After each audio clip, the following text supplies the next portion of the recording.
to fall down, can't get back up. While hiding behind skin and toes, I come with those. Welcome to CNC Broadcasting Network with your hosts Connor and Cal.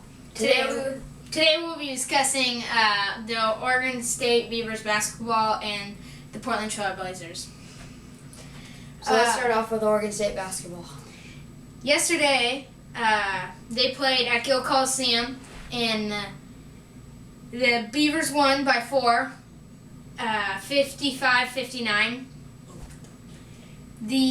Over Washington State, and the leading scorer was Jared Cunningham with 20 points. It was a blowout. The second person was 10. But he only had 2 rebounds. This leading rebounder was Amari Johnson. His brother had a class with Amari Johnson last year. Yeah. It's kind of a fact. And the leading scorer on Washington State was Klay Thompson. He's a guard. Klay Thompson has a lot of draft possibilities for the NBA. I know the Pacers have been looking at him, which is kind of ironic because the Blazers played the Pacers the other day. Yeah. And so, what do you think about the Beavers' chances this year? Do you think they have an at-large bid to the Big Dance? Well, I think there's only going to be one team, maybe 2 teams if Cal doesn't make it in. But if Cal's the only one who wins the tournament, they're the only person who makes it in. Well, I think that's a good stat to have because the Beavers beat the California Golden Bears. I think it might have been at California too. Yeah. So it really make our resume look really good. Yes, it would. And what about NIT? Do you think we have a chance for that? Maybe, possibly not, but it should be good. We should have a good turnout this year. Considering last year we were the winner of the losers. Yeah, pretty much. Alright, on to the Portland Trail Blazers against the Indiana Pacers on March 3rd. The Blazers played the Pacers in the Rose Garden. Attendance 20,623. The Blazers they won't have one of the records for most attended games. They've had a sellout like their past 8 years. Every game's been a sellout. Let's start off with the Pacers. The Pacers shooting guard Brandon Rush had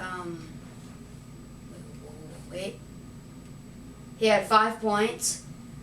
Leading the way was TJ Ford, which is their point guard with 9, which isn't very good because their whole team only scored 79.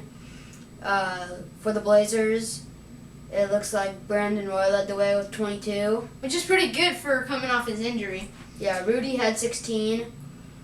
Andre Miller had 12, and LaMarcus had 19. The Blazers ended up winning the game 79-102. My dad and my sister Madeline were there. They got free chalupas. And the game started at 2:12. 7-12. 7:12. And from the field, they were 43.4%. And off the bench, I don't know, we had about 21 points.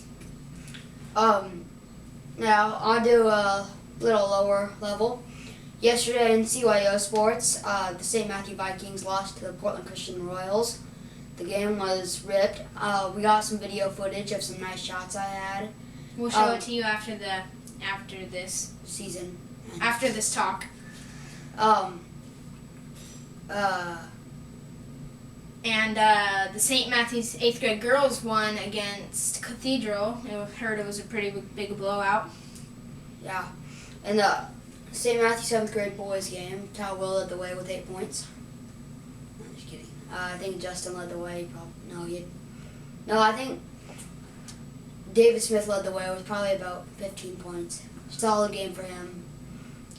We lost our big center, Matt Dvorak, which is a tough loss.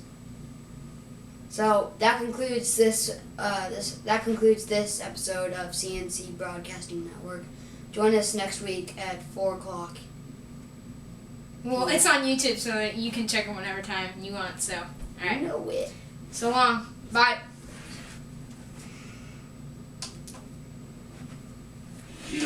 Actually, we'll just add music at the end. Even though it's still taping. You know when it's real.